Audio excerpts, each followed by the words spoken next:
thought Dr. Clark very wise in being content to leave his aunt in charge of Dr. Rumbold, the local man.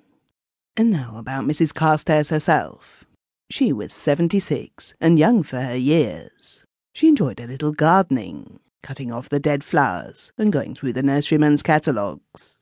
She sketched a little. She did really beautiful needlework. She listened every night to the news on the wireless and was far better informed politically than her niece. Indeed, while I was with her, we listened to the whole of Professor McElway's weekly tales on relativity and the world of today, about which I remember relatively nothing. I liked Mrs. Carstairs. She really was an old dear. While I was with her at Stonegate Lodge, she had 2 attacks, one of which was accompanied by alarming nosebleeding. Happily, she didn't realize their serious nature. She became very confused. Her memory went, and for a week or so she had to be kept very quiet. But in each case she made a good recovery, and though Dr. Rumbold, a fussy little man, impressed on me the necessity of restraining her activities, he saw no reason why she should not pay a visit that had long been planned to her niece in Hampshire. 2 days before we left, Dr. Clark came over from Yarminster with his little boy to say good-bye. Mrs. Carstairs and I were in a far corner of the garden. She was finishing a pretty little sketch of the house against its background of elms. The wisteria was all in flower. I had never seen so lovely a wisteria when the Clarks joined us. "Don't get up," he said. "We mustn't interrupt your work. We can wait for tea if you invite us, but this afternoon light goes all too quickly. It will do Roger good to watch you. When he lays on the paints, he is far too impatient."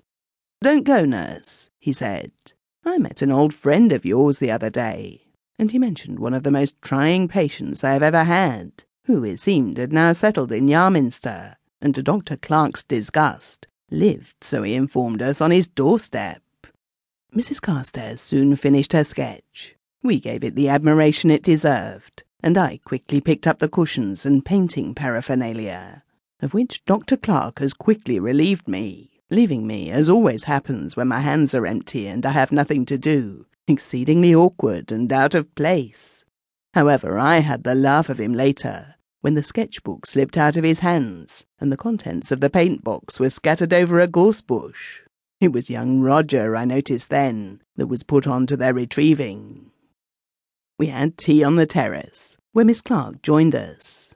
Candidly, I disliked the girl. She took no interest in her young nephew, and less in her brother, though he had left that vulgar wife of his at home. I was glad that we were seeing the last of her. Before he left, I had a few words in private with Dr. Clark. "There's no need to ask how your patient is," he said. "She's far better, physically and mentally, than when I saw her last. The great thing is to keep her contented with doing little. It's just as well that at Bradgate she will be away from her garden, stooping down and stretching. It seems little enough for her, but it may be too much. I should encourage the sketching. You'll have to see that she doesn't spend too long by the lake. The whole place is far too damp and shut in, and I'm writing to my sister to get their doctor to keep an eye on her. I'm afraid that professionally it isn't a very interesting case for you, nurse, but it has meant a great deal to us all to know that you are at hand in case of an emergency. Miss Clark, as I expect you know, would only get flustered. Now, you've no commissions in Yarminster," he added, taking out a slip of paper from his pocket.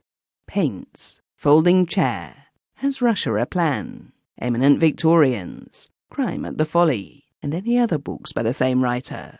Is that for you, nurse? No, I know the old lady has a weakness for thrillers. I was only teasing. 3 skeins of wool to match this, and to remind Coltman to forward 2 additional bottles of the mixture, as before, direct to Bradgate Manor. That will keep my wife busy. Where's the boy? Come along, Roger. It's high time we got back." We managed the journey down to Hampshire, a long cross-country journey too, without what Mrs. Carstairs called undue fatigue.